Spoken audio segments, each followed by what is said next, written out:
Hi everyone, thank you for joining our session today. My name is Fanny. I'm from the AWS Startup Business Development team. Today we have a very exciting topic to talk about, and the name is Women in VC, as in venture capital. And we have three very awesome female VCs here today with us, with Carmen from Vertexs Ventures, Yiping from Quest Ventures, and we have Shiyan from Hustle Fund. So today we're going to talk about how female founders will be able to get support from the ecosystem, including VCs like themselves, and also learn from them what are they looking for, any tips and tricks to share with our ecosystems here. All right, how about we go for an introduction? Carmen, shall we start with you first? Okay. Hi everyone, I'm Carmen. I'm with Vertexs Ventures. So Vertexs Ventures has been in the ecosystem since 1988. So in the VC world, it will look like as if it's the grandfather of venture capital in Singapore. However, as we all know it, VC is quite a long game, and so 30 years is nothing in the larger scheme of things. So being in the system for about 30 years, the fund has got 6 constellations of funds, of which we have got 4 IT funds, 1 healthcare, and 1 growth fund. So for the 4 IT funds, we have set up in Southeast Asia and India, of which I belong to. And in the Southeast Asia fund, we've invested in about 40 to 50 companies, of which about 30% are actually founded by females. So on a personal front, I am a mother to 4 children. When I just started the venture capital life, I have only 2 toddlers, and they were young. And along the way, we added 2 more kids. So how do I balance life as a VC and as a mother? I believe it is about setting expectations. Yeah. A lot to learn from you. How about you, Yiping? Hello, hi everyone. My name is Yiping. I'm general partner at Quest Ventures. Since 2011, the fund was set up to become an angel fund. Now a proper VC fund. We have funded more than 60 companies that have, some of them become household names in Singapore and Southeast Asia. For example, Carousel, Shopback, 99.co, SGET, Caro. Prior to VC fund, actually I was a third-time entrepreneur myself. The most recent company was Audius Asia and then Matahari Mall in Indonesia.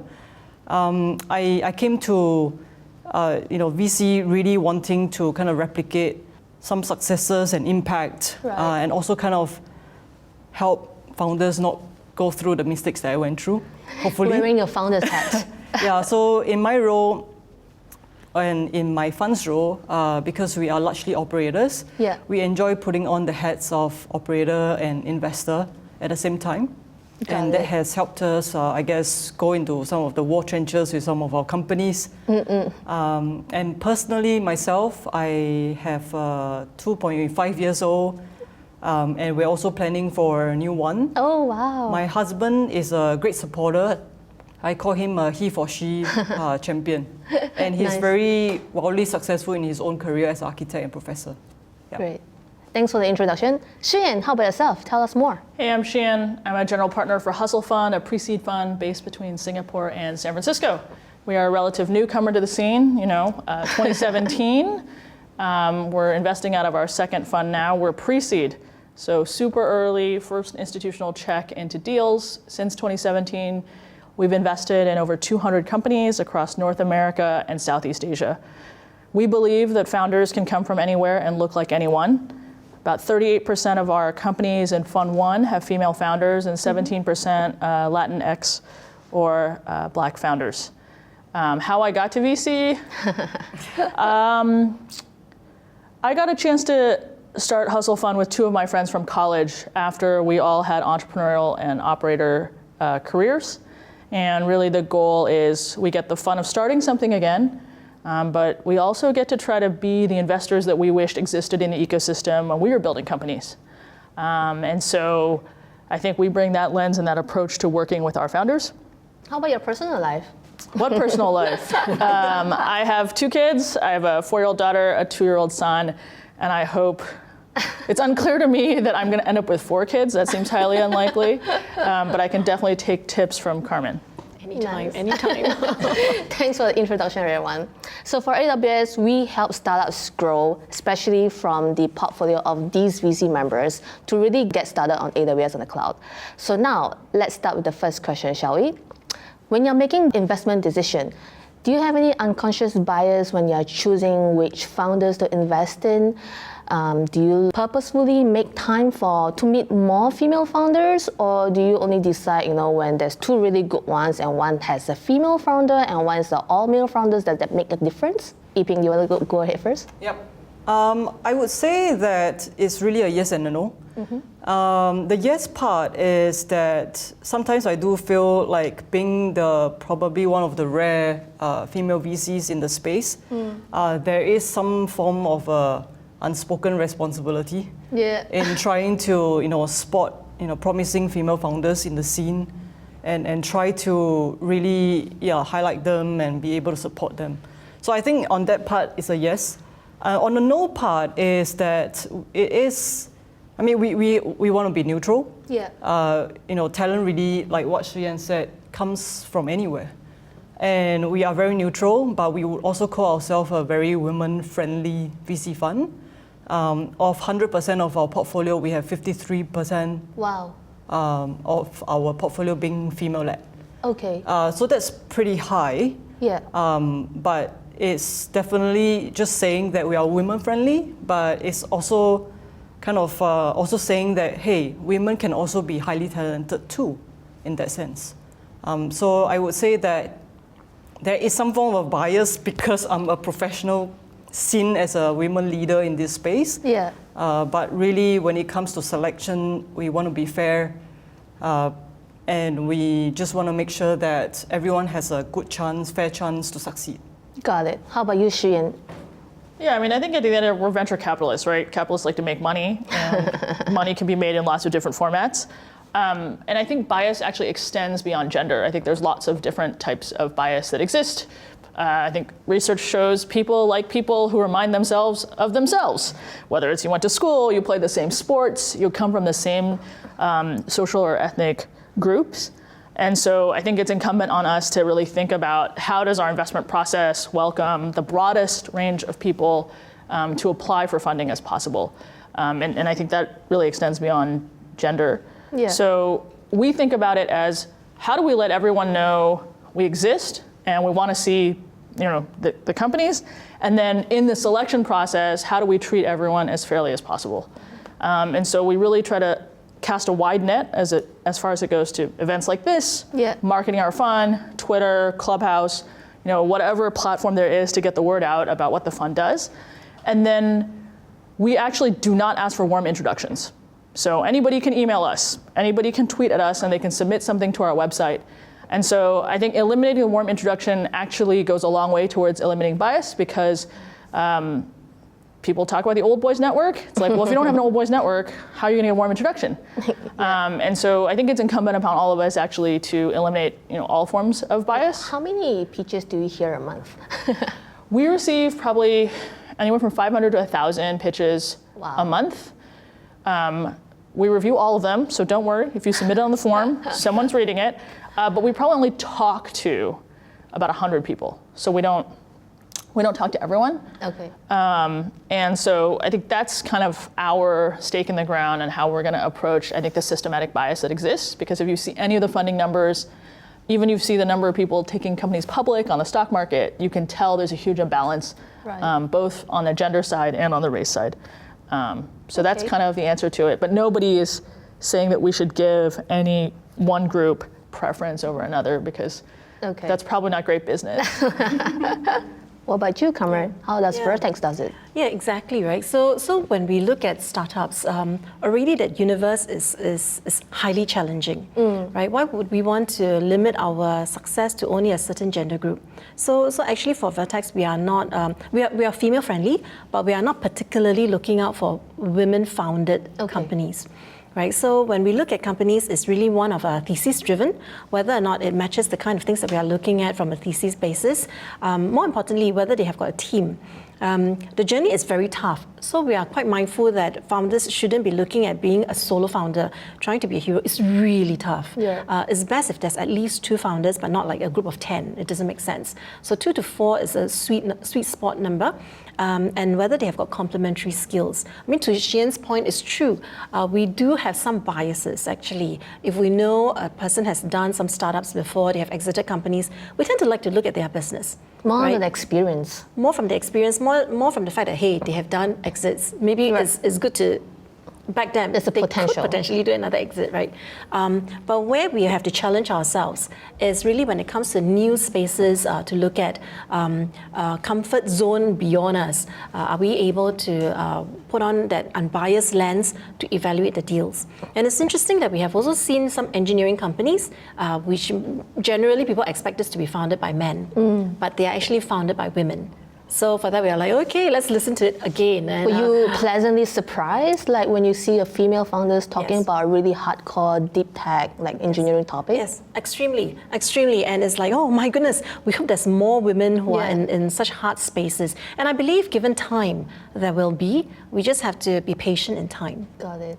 Interesting, because we also see that research shows that 8% of female founders actually feel, only 8% feel supported in the venture community, primarily due to the sluggish growth of these female founders in the VC firm, right? So what is your thought on that, especially in Southeast Asia?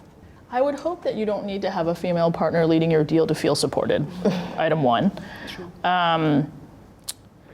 I think this is back to maybe the unconscious bias thing, which is like I have seen women pitch things that seem aimed at a female audience, and then a male investment team member might say something like, well, is the market big enough? And you're like, yeah, because women are half the world. It seems like a pretty big market to me. And so that might be cause for some of these comments in the survey results around not feeling supported. I would love to unpack a little bit more what it means to be supported. I think in general, our ecosystem here in Southeast Asia is still in the early stages. And so I do think we have a long ways to go in supporting the founder journey. It's kind of what we're here to do. And so I think we definitely could do a better job of that. But I think that, if you're a founder, you can't wait around for there to be more female VCs. Right. That's just not a key driver of your success. Have you seen any female founders specifically choose investments or in VCs who has a female leadership in the firm? If I'm a founder, I'm not going to choose someone because they're like a woman. I'm going to choose someone because I think they understand my business. It could be that a woman understands my business better, but it could also be that a man understands my business better. And at the end of the day, I hate fundraising, so I don't want to spend 3 months talking to another person, right? I kind of want to get the money in. I want to start shipping. I don't want to deal with investors anymore. We're lovely, actually. We're lovely people. You do want to hang out with us. So I think I don't want us to go into the sort of black and white of like, you're a female VC, so you should like certain types of businesses better. I think we're all kind of a product of our own experiences. And so everyone here has certain types of businesses they like and they love. And it's a product of kind of like where they got burned before. And maybe you got burned on ad tech, so now you're like, ad tech. Or you got burned on something, SME, B2B2C or something like that, and you're like, oh, I don't like that anymore. But I think it's less gender driven. But to be clear, I do think that the very low percentage of women in venture capital partnership roles is an issue. Right. I just don't think it's necessarily connected to women feeling supported in the ecosystem. Got it. Okay. Cameron? Yeah. So just to share a story of what my venture partner, my partner in China fund, actually, it was an observation that we had. So they were investing into some special materials, undergarments for women.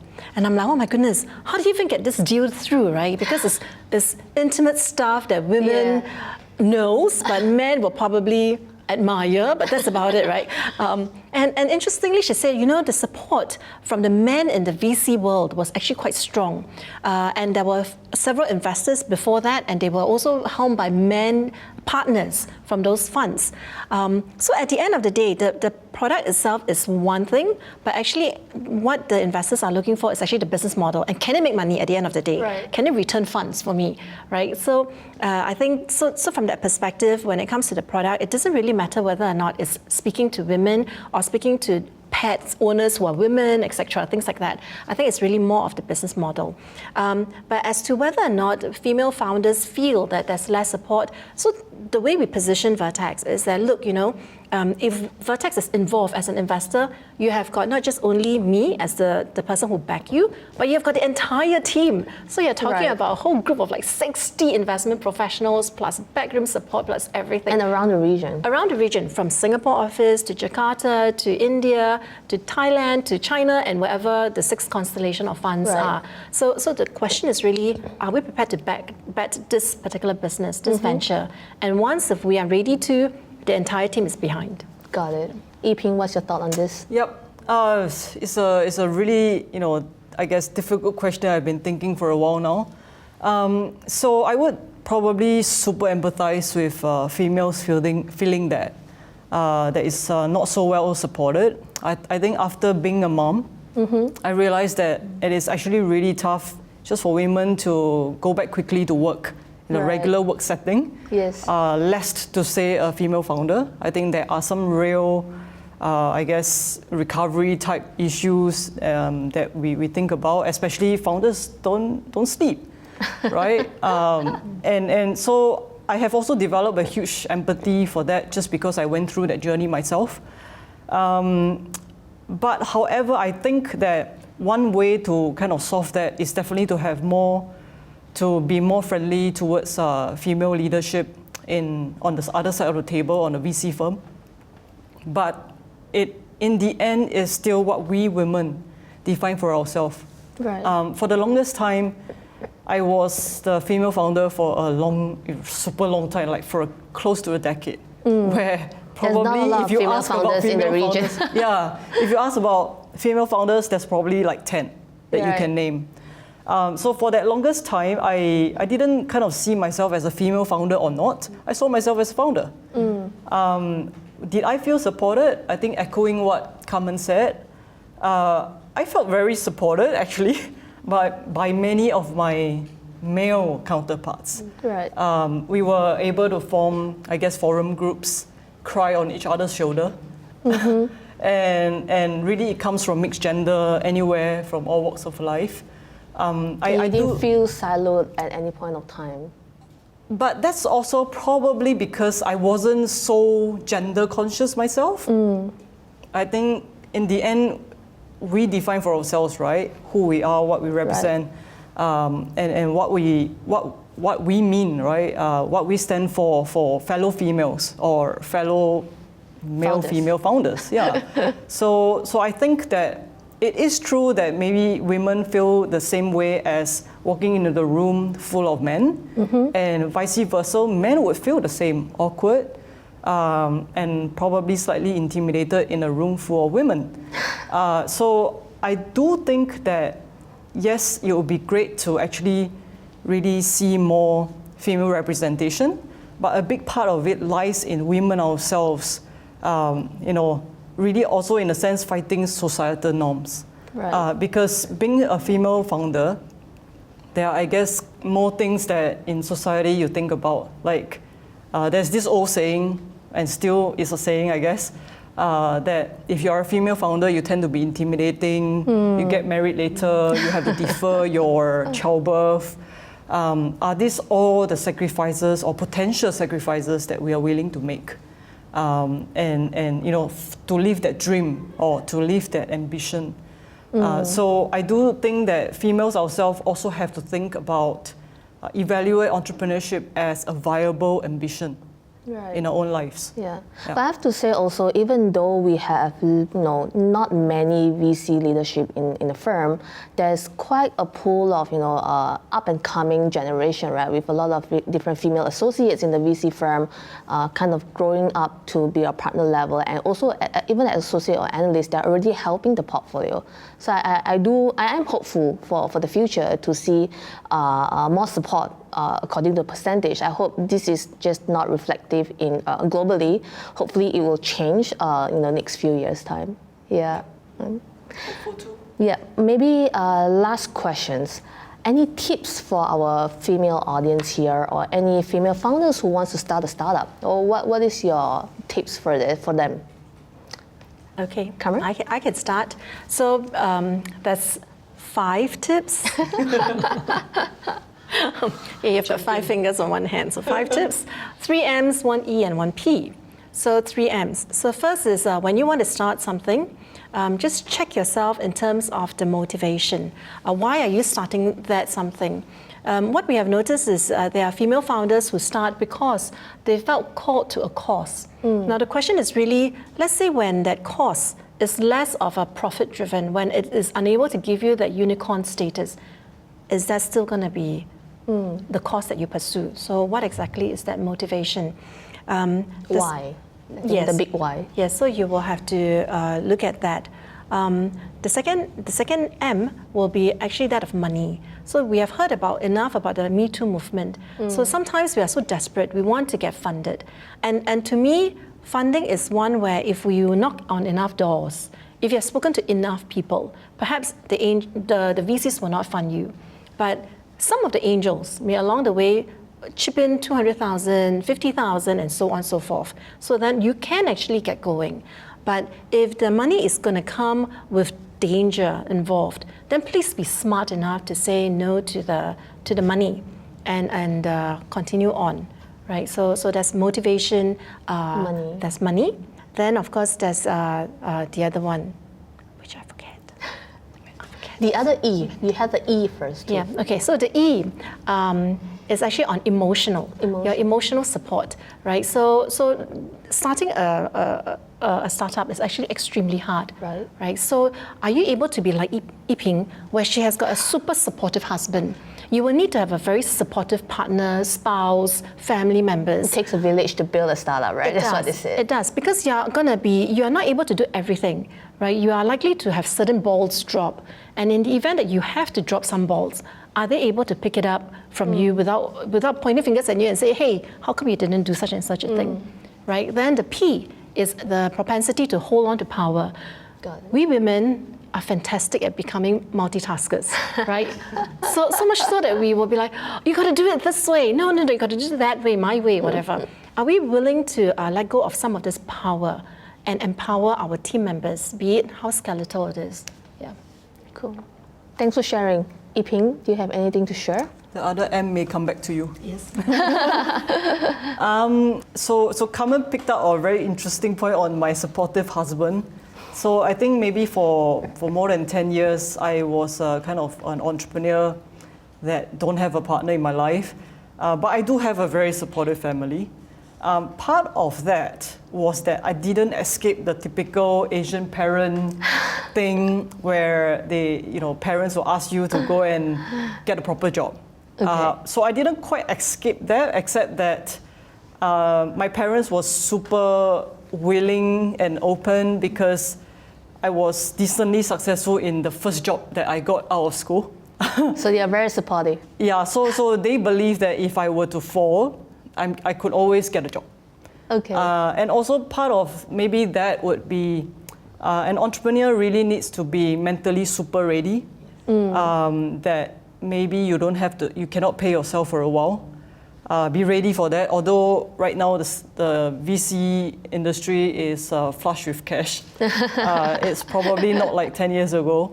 It still doesn't mean they can raise funds easily. Yeah, so it's not a given. Right. And given that, for example, if you cannot raise, then you must be prepared to take that financial sacrifice and emotional sacrifice.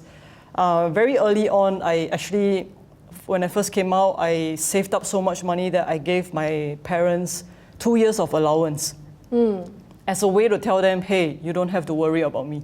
Okay. So you have earned the trust from them first before you jump yourself into the right, pool. in that sense, also kind of like just putting a stick out, like drawing a line. Hey, this is my independence. Right. Although they're super supportive, I just felt like I had to do that. Okay. To make myself also confident that this is the right plunge to take. Right. So really, it's that mental, financial, I guess, preparedness, and then also I echo Carmen's point on Me Too issues that certain industries and also certain setups or countries do make one a bit more vulnerable than others. it was never quite really an issue that I went through, but there were definitely many instances that this could also happen, where then you have to be super smart about certain things. And yeah, so not letting these things get into you. Got it. And I have also learned to kind of detach myself from identities and the male, women, or kind of Segregation. Yeah, relationship. So, and also I think one big step is, this is after all a business. In the end, it's most important that is this business a viable thing, or if you just want to address a calling, which is important because a lot of founders don't know what they're getting into until they get into it. So I think that's fine, and that's kind of my journey too. And it's just to go in with eyes open and just be prepared for anything that is just thrown your way, and be super agile, be okay to learn. Just humble yourself, but also be confident.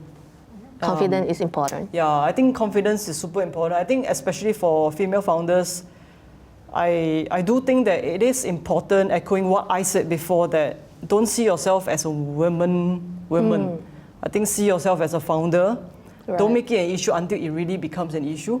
Okay. And I think there's also much to be said about building your social network around you with The like-minded ecosystem folks. is important too, right? Yes. Because there's so many resources out there from various different parties, different companies to help you out. Right. So when I was a startup, I had my own ecosystem. But now in the VC side of the table, I also have my own ecosystem. Right. So you always need people, out there who can really support you when you need. Got it. Shiyan, how about yourself? Sure. I think this is more general founder advice. I don't think it's female specific.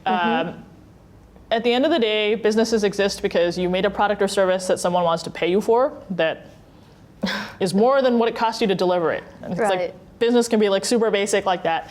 And so I think for most founders, you need to figure out, does anybody want to pay you for this thing first? Item one, before you think about anything else. And I always think about optimizing amount of learning per dollar spent. So before you even run around and ask people for money, how much can you go figure out about your customer and this problem? Does your conception of the problem match up with your conception of what that solution should look like? I think the second thing that Carmen said was really important is this a venture backable business? I think VCs do a really good job of telling you that VC money is super cool, but the reality is that VC-backed businesses are a small, tiny fraction of all businesses started in the economy. And I am a fan of all startup founders, not just VC-backed startup founders. And so it is perfectly okay for you to start a business that doesn't raise money, because you didn't start a business to raise money. You started a business to make money. So I think that's an important thing for people to think about, because people think of financing as success events, but that's actually not the success event. Very good point. And so that's just sort of like item two, and familiarize yourself with what a VC-backed outcome looks like and what you're signing up for, if that's the path you choose to go down. So top two reasons that startups fail: one, nobody wanted the thing you made. Two, founder conflict. So I would say my third and final piece of advice is find a co-founder or a team that complements you. So a question I ask teams a lot is, why did you choose to work with each other? And ideally, it's a little bit more than just, oh, we were friends, or we went to school together, or something like that. Ideally, you've reflected on kind of what your strengths and weaknesses are, and tried to find people to surround yourself with that have different strengths or weaknesses. Because I do think the team aspect is a huge part of going through the ups and downs of early stage company building, which my business partner Eric describes as eating glass, which is no one's idea of a good time.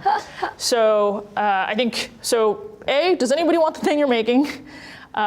B, do you really need to raise money for it? And who do you need to raise from? I think angels have very return thresholds than VCs do, institutional VCs do.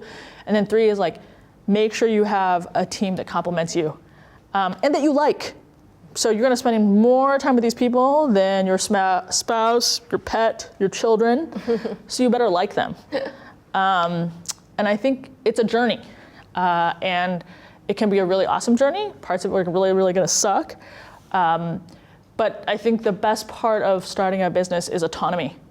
And so when you have that autonomy to control how your day looks, how you want to treat your employees, what your product looks like, those can be fulfilling beyond the monetary returns. Got it. Yep. So the missing M is Oh, actually great. your mental capacity, and whether or Very not you have got, important. you are ready for that long journey. Yeah, so well said. And I feel that the comment that Yiping has shared about preparing for the entrepreneur journey is something that many founders ought to consider. When people ask me, when should I start a startup, right? So I always say you must start before you have a family, before you have a lot of commitment. But I think what Yiping has done was she was very proactive. She actually planned for it. So I think kudos to you. Yeah, very, very well I think said. people can start companies when they have families. It's much more harder. It's much more harder. Yeah, but I mean, I think that's also just like it's kind of an unfair knock, right? Because you have people who are super experienced and they actually There's might be in always a a mix, better right? position It is. because Yeah. they It have is. more financial resources, Yes. they have better networks. Can be before or after. I've seen both. I mean, Yeah. I think we all have Yeah. seen both that works We have or seen fail. more and more now of the ones with Wow, families. like 30 or 40 years Yeah. old, absolutely. But I felt what you had done was you were very proactive in planning for that journey. You were not there because you were pushed into it, but you Right. planned it. Thanks for sharing, everyone. I think that is super awesome to hear three really amazing women to talk about the topic today. And I hope the audience today get great advice and something to take home. So thanks again for joining us today, and for the audience who joined us today, thank you so much. Before we end off, do take the survey before you go. We hope to hear from you soon with the requirements that you wish to hear from us in the future. Thank you again. Goodbye.